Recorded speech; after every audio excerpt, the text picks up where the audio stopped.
entidad colombiana establecida en Colombia, es la forma de atribución de esos ingresos o de esas rentas. Y es que desde la ley 1607 del año 2012, lo que pasa es que no ha sido muy puesto en práctica, pero ya haré unos comentarios al respecto, los establecimientos permanentes tienen, y las sucursales tienen la obligación anual de realizar un estudio o de realizar un estudio de atribución de rentas que se hace mediante un estudio de funciones, activos, riesgos y personal involucrado en las operaciones que se hagan, en las operaciones internas. ¿Eso qué quiere decir? Que si yo soy una sucursal y yo, pues como una entidad fiscalmente independiente, que tengo, y a pesar de no tener personalidad jurídica, tributo como una entidad colombiana, eh, tengo que probar a la administración a través de ese estudio de atribución de rentas y esos riesgos, activos, estudio de riesgos, activos y funciones, que efectivamente la base gravable del impuesto a la renta que yo estoy tomando en Colombia corresponde a la realidad de las operaciones y a la realidad de la actividad que yo realizo.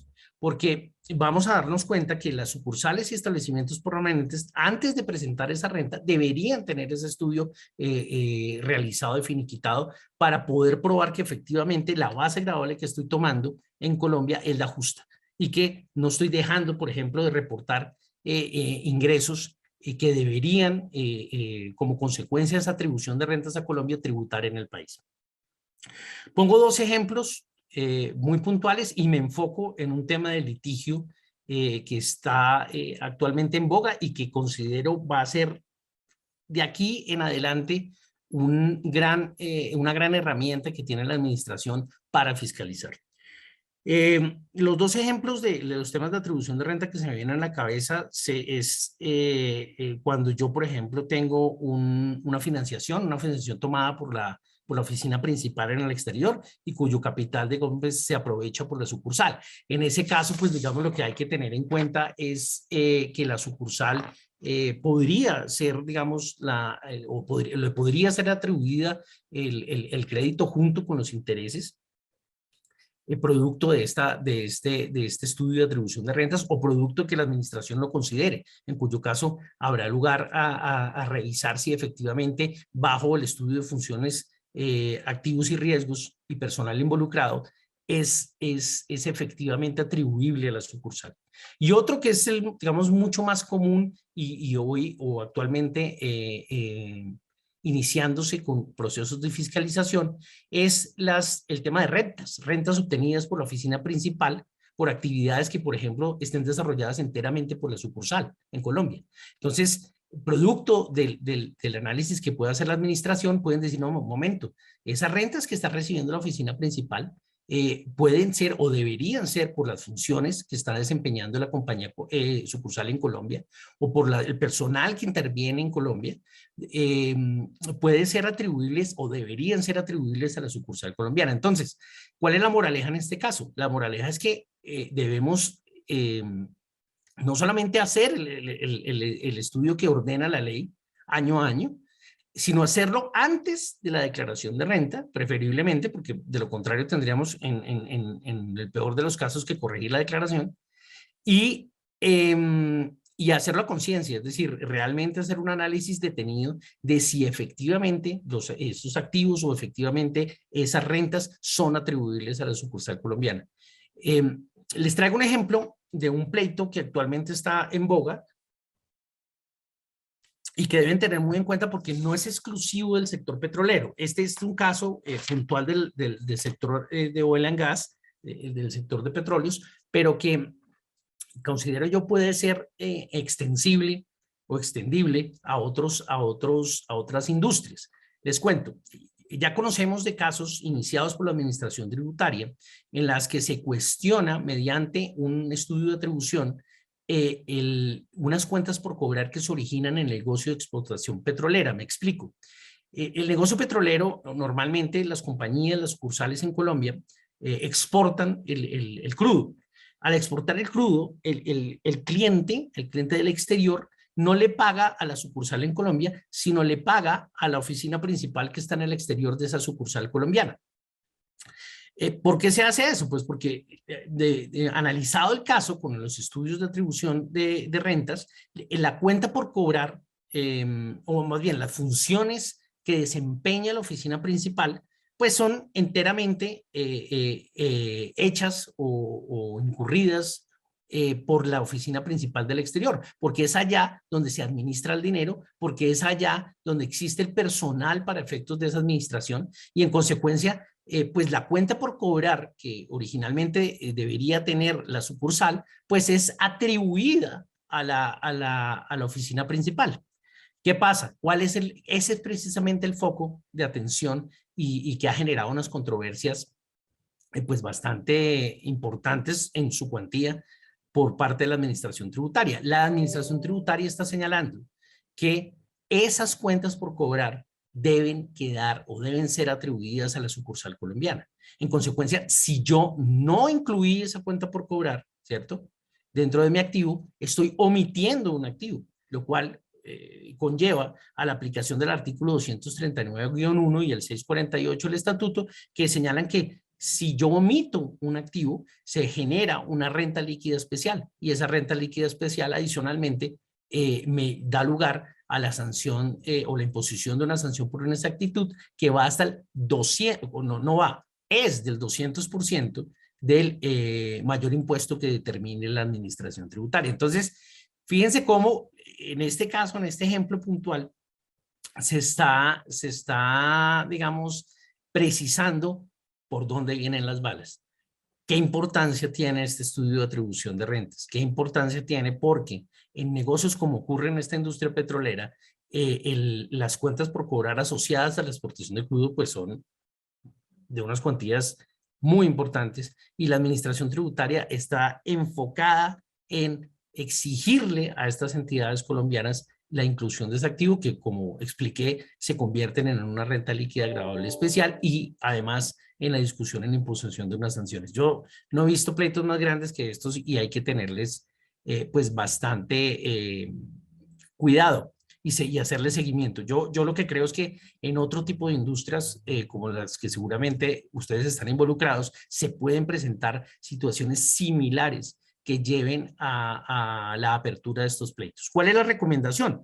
Pues la recomendación asociada a todos estos temas nuevamente es llenarnos de argumentos no solamente jurídicos, sino probatorios que puedan soportar debidamente que las funciones, que los activos, que los riesgos asociados a esta operación son atribuibles a Colombia. Eso fundamentalmente. Finalmente, digamos, en esta parte de la charla, quiero comentar una situación que se presenta actualmente también debido a los temas de pandemia en relación con algunas entidades que se denominan o que se han denominado de bajo riesgo, de riesgo limitado. Y es básicamente que en las operaciones intercompañías, algunos, por ejemplo, distribuidores o algunos empresarios de actividades muy puntuales en Colombia, las compañías, las multinacionales dejan un margen muy objetivo y limitado, simplemente, digamos, para medianamente sobrevivir en Colombia. Producto de la pandemia y de situaciones comerciales asociadas a ello, se ha demostrado que pues se generan pérdidas, digamos, es evidente una generación de pérdidas. ¿Qué pasa? La administración tributaria cuando observa que hay unas pérdidas recurrentes en este tipo de operaciones en las que la entidad colombiana tiene, repito, un riesgo limitado y por tanto un margen muy objetivo y limitado, ha comenzado a cuestionar si efectivamente los análisis funcionales son correctos y si efectivamente la compensación a las funciones que realiza la entidad colombiana son o deben ser las correctas. ¿Por qué? Porque no les parece razonable que se obtengan siempre pérdidas recurrentes. Entonces uno debe comenzar a analizar varios puntos. En casos que hemos conocido, en la generación no solamente de un margen objetivo básico para la compañía colombiana, sino quizás un poco más para no generar o evitar la generación de pérdidas. Eso puede ser una solución. Y la otra solución, o más bien no solución, sino argumento de defensa, es pues soportar debidamente nuevamente las situaciones particulares que han llevado a la generación de pérdidas recurrentes en Colombia. Ojo con los soportes, ojo con las evidencias, ojo con todos los entregables y documentos que puedan defender estas posiciones, porque no solamente debemos incluirlo en el análisis funcional de precios de transferencia, sino que adicionalmente debemos conservarlo y no se puede quedar simplemente en palabras. Yo sé que el tema no es fácil, pero es interesante tenerlo. Otro tema ahí asociado a estas compañías de riesgo limitado que también está fiscalizando la administración tributaria, lo voy a sintetizar con un ejemplo. Imagínense ustedes una compañía que, por ejemplo, produzca ropa en Colombia, produzca jeans, y las ventas están únicamente o exclusivas para su compañía vinculada al exterior, que es quien comercializa y quien es quien toma todos los riesgos asociados a la venta y a la comercialización de esos jeans que se producen en Colombia. Lo que ha pasado es que, claro, normalmente esas comercializadoras se encuentran en países que tienen una tributación más baja que la colombiana. Por ejemplo, Panamá, porque tiene un régimen especial de sociedades offshore que no tributan cuando no son ingresos de fuente panameña. Entonces, ocurre que, por ejemplo, la compañía colombiana dejan un margen de rentabilidad bajo o muy, digamos, muy acorde a la situación de riesgo que tiene, que es nulo, porque pues todo lo vende a la compañía vinculada al exterior, y las rentabilidades altas quedan, o un poco más altas quedan en las compañías extranjeras que, digamos, by the way, están en países cuya tributación es más baja. Lo que quizás es importante tener en cuenta acá es que probatoriamente debemos justificar que efectivamente la rentabilidad que dejamos en Colombia está asociada a las funciones, riesgos y actividades propias de la compañía colombiana. Hay que ser muy justos, digamos, y muy precisos con hacer unos análisis muy concienzudos, utilizando comparables correctos para efectos de poder dejar una rentabilidad en países que, digamos, tengan una más baja nivel de tributación que la colombiana. En ese sentido, digamos que nuevamente recomendamos justificar y soportar en el análisis funcional debidamente el tema. Le doy la palabra a Alejandro para que continúe. Perfecto, muchas gracias, Álvaro Andrés. Siguiendo, digamos, con esta línea de por dónde vienen las balas y ya como, digamos, para terminar el tema de precios de transferencia y seguir, digamos, con otras obligaciones o otros temas sobre los cuales nosotros consideramos que también se inician procesos de fiscalización de manera concurrente, quisiéramos, digamos, complementar con dos puntos adicionales. El primero es el tema del informe maestro y el reporte país por país. Tanto el informe maestro como el reporte país por país son obligaciones un poco recientes, tienen más aproximadamente 5 años, fueron incorporadas con la reforma tributaria del 2016 y son aplicables a partir del año 2017, el periodo grabable, pues del año grabable 2017 que se presenta en el 2017, que se presenta en el 2017. Y como son obligaciones un poco recientes, un poco nuevas, de pronto los contribuyentes no han terminado, digamos, de entender a qué se refiere, digamos, el informe maestro y el reporte país por país y cuándo están obligados a presentar tanto el informe maestro como el informe país por país. Y eso ha generado varios procesos de fiscalización que nosotros hemos conocido tanto en etapa, digamos, administrativa ya como en etapa ya judicial, donde la administración básicamente fiscaliza por la omisión en la presentación de los reportes. Y cuando, digamos, nosotros vamos y discutimos con el cliente o con el contribuyente del por qué no se presentó, digamos, esta información, digamos que la respuesta en varias ocasiones que nos ha tocado es simplemente porque no sabían que se encontraban obligados a presentar ese informe maestro y reporte país por país. Recuerden que tanto el informe maestro como el reporte país por país son dos obligaciones totalmente diferentes. Hemos encontrado, digamos, también, digamos, en procesos de fiscalización, en donde, digamos, se confunde y piensa que es un único reporte y se cumple una única vez, digamos, entregando con la documentación comprobatoria el informe maestro, y los que estando obligados a presentar el informe país por país dicen, ah, no, yo ya presenté el informe maestro y ya cumplí con mi obligación. Y es ahí donde está llegando la administración y diciendo, oiga, no, son dos obligaciones distintas. Usted me omitió presentar el reporte país por país, lo va a fiscalizar y lo voy a sancionar. Por el momento lo que hemos evidenciado es que, seguramente porque es una obligación un poco reciente, las fiscalizaciones hasta el momento son fiscalizaciones de forma, básicamente es por la omisión en la entrega de la información.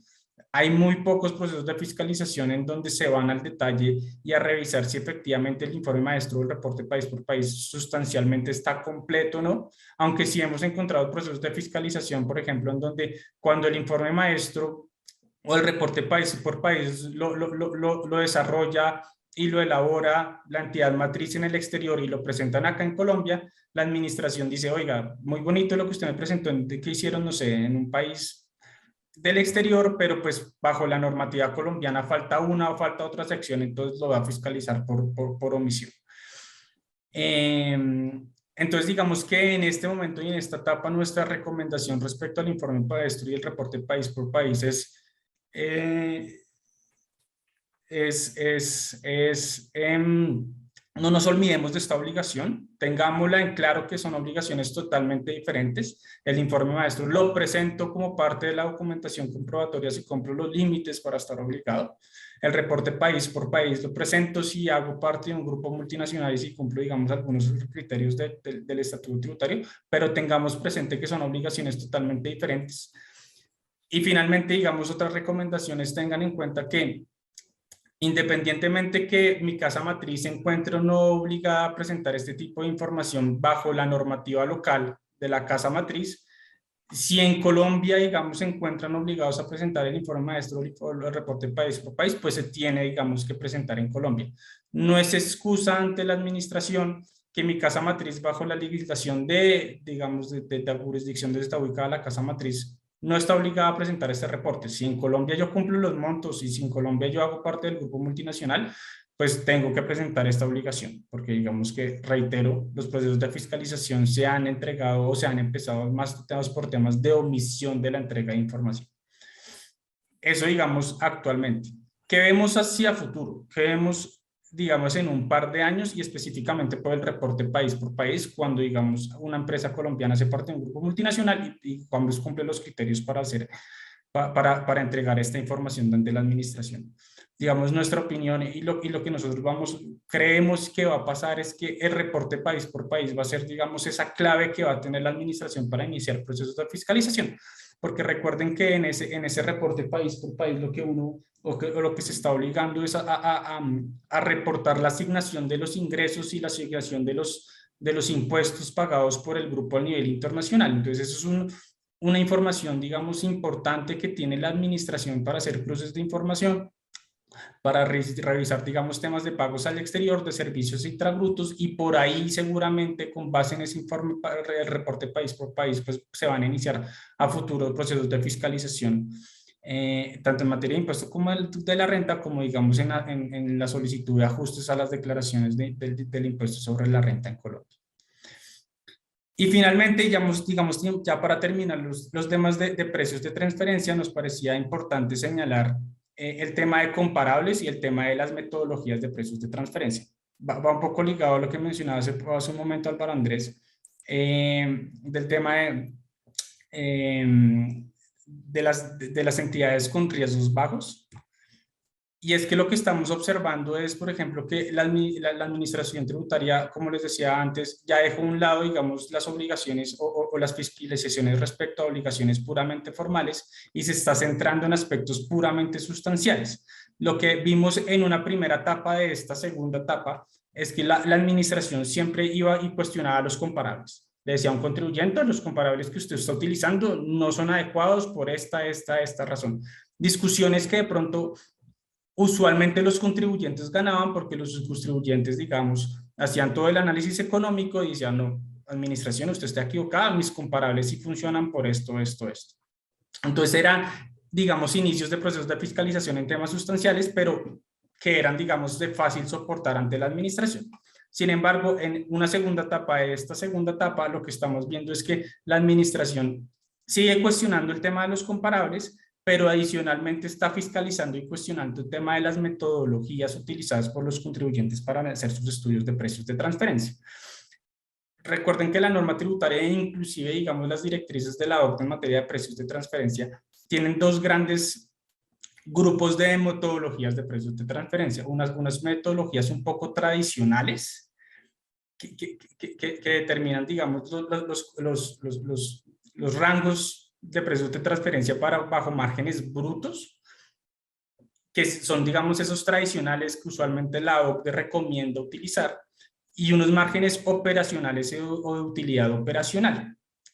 La administración cada vez más está fiscalizando a los contribuyentes diciendo los márgenes brutos no son adecuados, váyase a los márgenes operacionales. Y eso lo hemos visto, digamos, en industrias ya sea de comercio, inclusive en industrias de commodities, que existe una norma espesa que dice que se tienen que usar márgenes brutos. Y esto porque precisamente por lo que mencionaba Álvaro Andrés de las entidades de riesgo, de mínimo riesgo, en donde usualmente son contribuyentes que tienen varios años pérdidas fiscales, y a la administración le suena raro que una compañía tenga varios periodos pérdidas fiscales. Realiza el análisis de precios de transferencia y dice, obviamente usted está utilizando un margen bruto, le va a generar pérdidas fiscales. En este caso usted debería utilizar un margen operacional, y en ese caso le cuestiono esa pérdida fiscal que usted está reportando en su declaración de renta. Eso es lo que estamos viendo que está pasando en los procesos de fiscalización en materia de precios de transferencia. ¿Cuál es nuestra recomendación? Y disculpen ser un poco reiterativo. Nuestra recomendación es tener un defense file y tener, digamos, los soportes documentales respectivos para poder soportar la adecuada escogencia tanto de los comparables como de las metodologías utilizadas en los estudios de precios de transferencia. Con ese defense file uno puede, digamos, argumentar ante la administración que la escogencia tanto del comparable sí cumple los criterios, y la escogencia de la metodología utilizada en el estudio de precios de transferencia está acorde, digamos, con las normas locales e inclusive, digamos, con las directrices de la orden en materia de precios de transferencia. Entonces, todo esto en última se vuelve un tema probatorio, y poder tener, digamos, los documentos soportes para demostrar la efectiva escogencia tanto de los comparables como de la metodología. Eso es. Entonces le doy la palabra a Álvaro Andrés para ya, digamos, desligarnos un poco del tema de precios de transferencia y explicarles qué otros procesos de fiscalización también estamos viendo, digamos, que está adelantando a la DIAN diferentes a precios. Bueno, muchas gracias. No, aquí esto es un poquito de futurología. De alguna manera esta charla está basada no solamente en lo que nosotros conocemos, sino en indagaciones con las autoridades tributarias. Y lo que hemos visto es que van a comenzar, porque están en ese proceso, algunos procesos de fiscalización asociados a conceptos que están hoy en día muy en boga. Me voy a referir puntualmente a los regímenes preferenciales tributarios y a el tema de beneficiarios finales, que creo que ustedes conocen, pero les voy a recordar de alguna manera. El primero, el regímenes preferenciales tributarios. Ustedes recordarán que a partir de la ley 1819 del año 2016 se cambió de alguna manera la denominación que se tenía de paraísos fiscales para hablar de jurisdicciones no cooperantes, jurisdicciones de baja tributación y regímenes tributarios preferenciales. Digamos que la asimilación de paraísos fiscales, si se puede llamar así, a las jurisdicciones de baja imposición, pues es exactamente un tema, es un homónimo, es la misma expresión, es lo mismo, es un paraíso fiscal. Pero los regímenes tributarios preferenciales sí, digamos que no existían previamente. ¿Por qué no existían? Porque se establecieron 5 presupuestos, de los cuales si se cumplen 2 de 5, hay lugar a entender que esa jurisdicción y que ese régimen tributario operante en esa jurisdicción es considerado preferencial.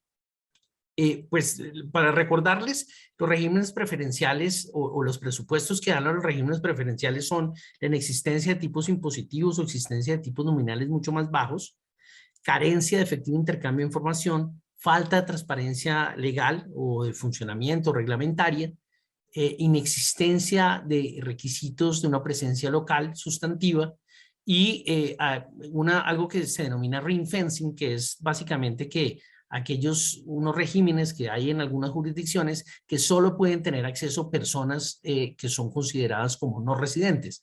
En ese orden de ideas, ¿qué pasa? ¿Para dónde va el tema que les quiero comentar de regímenes preferenciales tributarios? El asunto es que si yo considero que determinada jurisdicción o régimen tributario aplicable en cierta jurisdicción, ejemplo Panamá, ejemplo Barbados, etcétera, etcétera, incurre en dos de estos presupuestos que acabo de mencionar, las consecuencias fiscales derivadas de esos pagos a esos regímenes preferenciales tributarios van a ser muy complejos. ¿Por qué? Porque en primer lugar van a tener una retención a la fuente hoy del 35%. En segundo lugar, si no se practica la retención, pues no hay lugar a la deducción o al costo. Y en tercer lugar, esa operación, sea o no sea con vinculados económicos, está sujeta al régimen de precios de transferencia.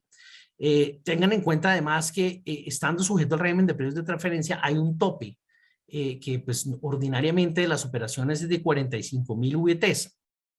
En el caso de los regímenes preferenciales es de 10.000. Ese es un tema, digamos, que debemos tener en cuenta y que debemos tener en cuenta para efectos de determinar si las operaciones que estamos realizando actualmente podrían en determinada jurisdicción recibir este tratamiento de régimen preferencial tributario. Hasta hoy el tema está en pañales. ¿Y por qué está en pañales? Porque la administración tributaria tampoco tiene claro cuáles son los regímenes preferenciales tributarios, pero eso no quiere decir que en un futuro muy cercano a los procesos de fiscalización puedan estar asociados a este tipo de actividad o de régimen preferencial tributario. Desde ya, ¿cuál es la recomendación o cuál es la advertencia? Tengámoslo en cuenta, estudiemos, preocupémonos digamos, tener la conciencia tranquila de que las operaciones que estamos haciendo hoy están siendo o no hechas con un régimen preferencial tributario. No basta simplemente con que no estén incluidas en la lista de jurisdicciones no cooperantes o de baja imposición o paraísos fiscales, sino que nos tenemos que referir puntualmente y así estamos inmersos en este tipo de presupuestos. Ese es el tema rápidamente de los regímenes preferenciales y el tema que quería traerles a colación. El otro tema es el de beneficiarios, finales. Ustedes recordarán que con anterioridad a la ley 2155, la reciente reforma tributaria, existían dos definiciones de beneficiario efectivo que además no coincidían mucho con los temas de los convenios, etcétera, etcétera. Y a partir de la ley 2155 se incluyó el concepto de beneficiario final.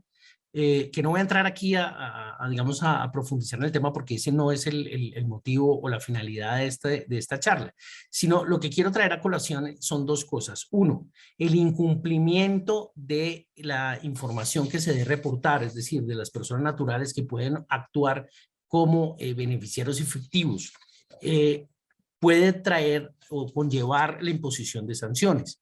Y entonces, ustedes recordarán que producto de una normativa reciente, creo que fue una resolución reciente, digamos que se precisaron los deberes que tenemos nosotros, los contribuyentes, personas jurídicas o no, de hacer este reporte, la forma de hacer ese reporte y dentro de la forma está un estudio de debida diligencia que debemos dejar soportada digamos, en nuestros archivos para efectos de que si el día de mañana la administración tributaria nos pregunta, oiga, ¿existe realmente, usted por qué está reportando representante legal y no un beneficiario efectivo del exterior o una persona natural determinada? Pues uno puede aprobarle debidamente que hizo toda la debida diligencia con la compañía del exterior, etcétera, para precisar que efectivamente no hay o no hay claridad sobre el beneficiario final y en consecuencia es el representante legal en Colombia.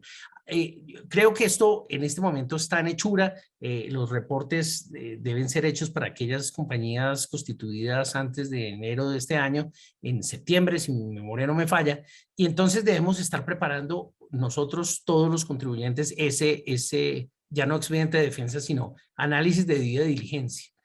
¿Para qué? Pues para dejar debidamente soportado que hicimos la tarea de determinar cuál era efectivamente el beneficiario final y de reportar correctamente en cumplimiento de la ley actualmente vigente. Les recuerdo simplemente que los procesos de fiscalización seguramente van a venir atados inicialmente a temas totalmente formales, de si lo hice de manera extemporánea, si suministré la información tarde, entonces hay una VT por día de retardo. Hay, si lo suministré incorrectamente, entonces creo que son hasta 100 VTs. O cuando, por ejemplo, la información no, de debida diligencia no sea preparada y no sea suministrada, entonces puede llegar hasta 500 y pico millones de sanción. Entonces, eso asociado a que estas normas señalan que el abuso, el no suministrar la información debidamente puede ser visto como un abuso en los términos del artículo 689 del estatuto, que consagra precisamente las normas generales antiabuso en Colombia. ¿Qué hace eso? Pues que pueden recaracterizar las operaciones y sancionar pues mayormente o en mayor medida a los contribuyentes. Voy a hablar finalmente, ya por el tiempo, del tema de fraude de proveedores ficticios, que es un tema que estamos viendo en forma reiterada, para darle finalmente la palabra a Alejandro. ¿Qué queremos decir en estos temas de fraude de proveedores ficticios? Pues tengan en cuenta que recientemente la DIAN está iniciando procesos asociados a los temas de fraude. Al interior de la administración tributaria existe una división de temas de fraude, que por supuesto va a dar origen a las denuncias que se hagan asociados a los delitos penales, a los delitos tributarios. ¿Qué pasa con esto? Operaciones que se han identificado en la administración tributaria de compañías que son consideradas proveedores ficticios no son procedentes ni los costos ni gastos y tampoco los impuestos descontables. Es decir, si yo, compañía colombiana, hago operaciones con determinada compañía B y esa compañía B ha sido calificada o catalogada por la administración tributaria como un proveedor ficticio, todos los pagos que yo le haga a esa compañía colombiana B van a ser rechazados como costo, como gasto, y adicionalmente los impuestos descontables. ¿Cuál es la moraleja acá? La moraleja es que estas operaciones deberían tener sustancia y deberemos poderle probar a la administración que la operación es real. Es decir, no basta con la emisión de una factura de papel para que la administración acepte la procedencia del costo del gasto. Debemos tener otro tipo de entregables, otro tipo de medios de prueba que puedan soportar la realidad de este tipo de operaciones. Le doy la palabra a Alejandro para que termine este punto y vuelvo con ustedes para cerrar. Gracias, Álvaro Andrés. Simplemente, digamos, para terminar, y voy a ir un poco rápido por temas de tiempo. Este último punto creo que no es futurología, como el tema de beneficiarios finales y régimen tributarios preferenciales, sino es algo que vemos que ha pasado en los últimos años y que seguramente va a pasar en los años siguientes. Y es el tema de pagos al exterior. Como ustedes seguramente han visto en la práctica, en todo proceso de fiscalización siempre va a haber una glosa que emita la administración cuestionando una declaración de renta que tenga algo que ver con un pago al exterior. Sea porque, digamos, se practicó indebidamente la retención en la fuente, o sea porque seguramente no se limitó el gasto cuando no estuvo sujeto a retención en la fuente, etcétera, etcétera. Pero es una glosa que es muy reiterativa en los procesos de fiscalización, al menos en materia de declaración de renta. En casi todos los procesos de fiscalización que nosotros evidenciamos, siempre por lo menos va a haber una glosa.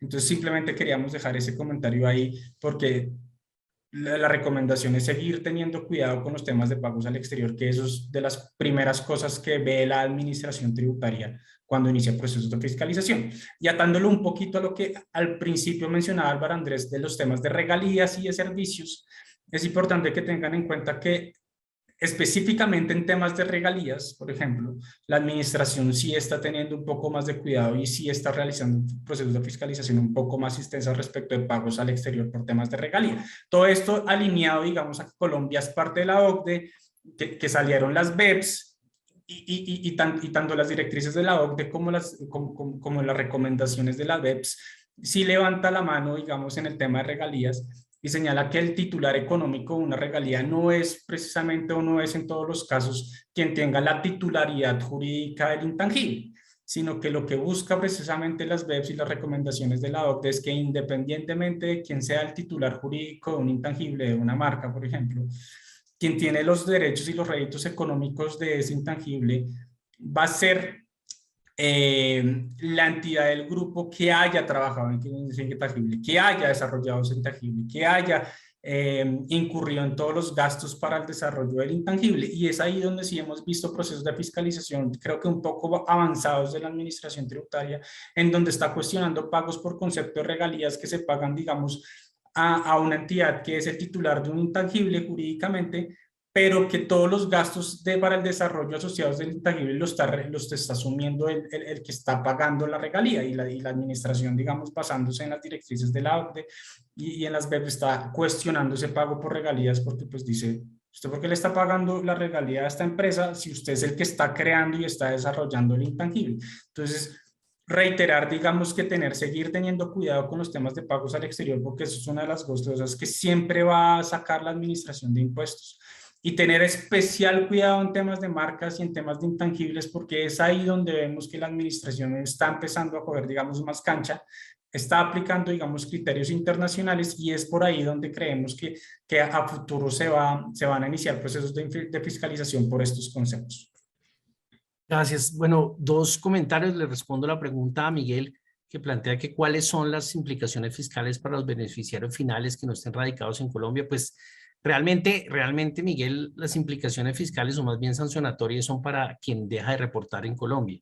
Pero para el beneficiario final que esté radicado, pues habrá que tener en cuenta cuáles son las operaciones que se realizan con este beneficiario final y derivado de eso y de la identificación de ese beneficiario final, pues tendrá seguramente las consecuencias propias de las operaciones que se realicen. Ahora, simplemente para recordarles, este tema de beneficiarios finales va a abrir la puerta para otro tipo de fiscalizaciones como, por ejemplo, por poner un simple ejemplo, la enajenación de entidades de forma indirecta. Este tipo, las sedes efectivas de administración, entidades controladas del exterior. La identificación de beneficiarios fiscales le va a ayudar a la administración tributaria para cruzar información y determinar si en efecto de un año a otro cambió el beneficiario final y en consecuencia debió haber una enajenación indirecta en el exterior y comenzará seguramente a generar suspicacias. Pues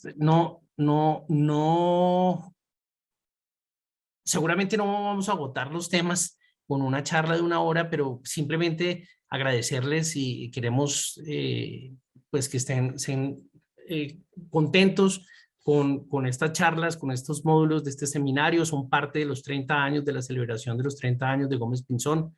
Queremos mostrarles que nuestra actividad en materia de litigios pues tiene 10 prácticas que incluye desde la SIC hasta temas de penales, temas de seguros, temas de inversión. Cada vez vamos a tocar en cada módulo los aspectos que más nos duelen, que por dónde vienen los procesos y los litigios y las fiscalizaciones, y esperamos realmente que les sea de muchísima utilidad. Estamos aquí en Gómez Pinzón para ayudarles en todos estos tipos de procesos y les agradecemos mucho su participación. Muchas gracias y que estén muy bien.